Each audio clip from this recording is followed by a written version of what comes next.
Welcome to Burning Bright, a weekly podcast presenting poetry and prose from Passager. Passager's 2025 Poetry Contest issue just came out. In fact, that issue's so new that you may not even have gotten your copy yet. On this episode, 4 poems from the new issue.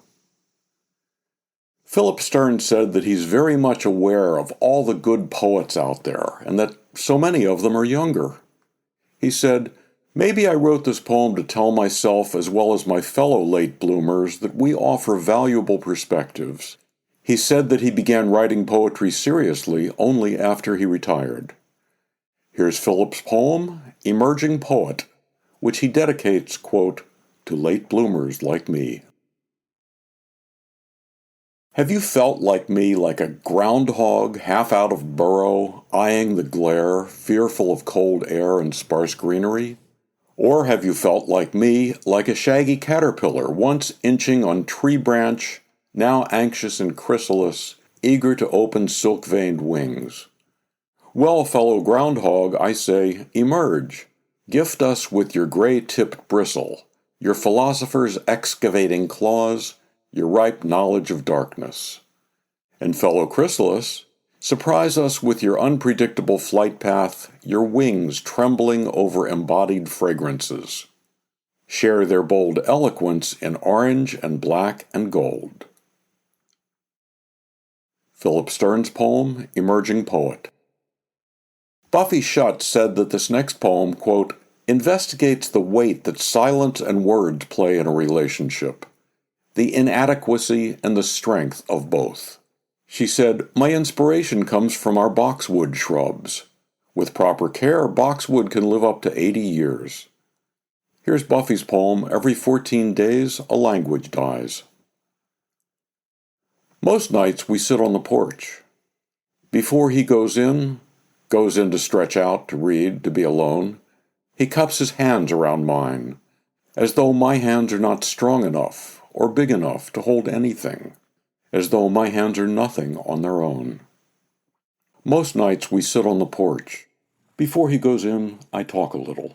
My words slip off him, fall between us, boxwood berries. I want to be translated into his language so he feels the words inside him, so there is no space between me and him, so he knows I am saying, I hate you. So he knows I am saying, I love you. Buffy Shutt's poem, Every 14 Days a Language Dies. Susan Miller said she was inspired by what we keep and what we lose as we age. She said she discovered her mother's first driver's license, dated 1936, stuffed in the corner of a desk drawer she was cleaning out.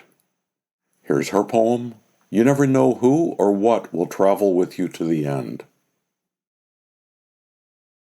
Mom lost Dad, her car, and her memory. She left behind her first driver's license, a ratty red wallet, a china lamp, and me. Just last week I lost my favorite tea, the one with butterflies, a pair of sunglasses, and a dear friend. With me still are my sweet husband, kids, grandkids, and a tiny wooden monkey who stares from a shelf, his primordial eyes basking in the light of a once ugly china lamp that has turned out to be quite beautiful. You never know who or what will travel with you to the end. Susan Miller. And finally, Byron Hoot's poem, Map Making. If a true question holds a true answer, then a true despair holds a true hope. What hope has ever been born of hope? What strength has never known weakness? What love has never known its loss?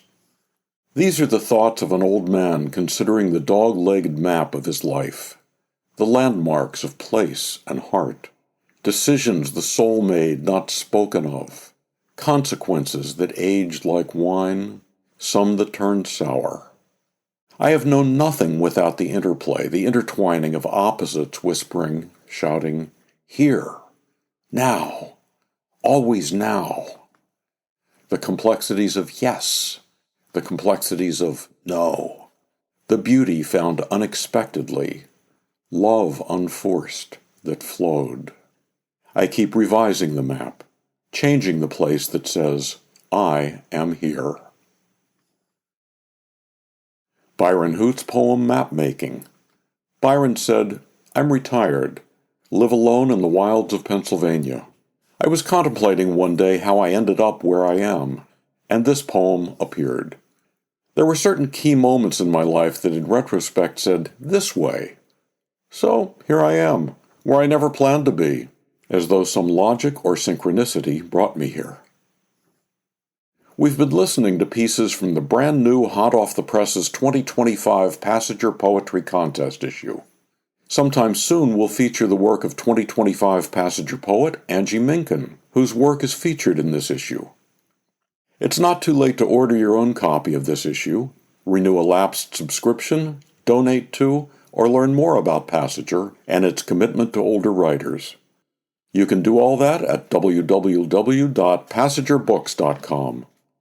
Passenger offers a 25% discount on the books and journal issues featured here on Burning Bright. Visit our website to see what's on sale this week. For Christine, Roseanne, Mary, and the rest of the Passenger staff, I'm John Shore.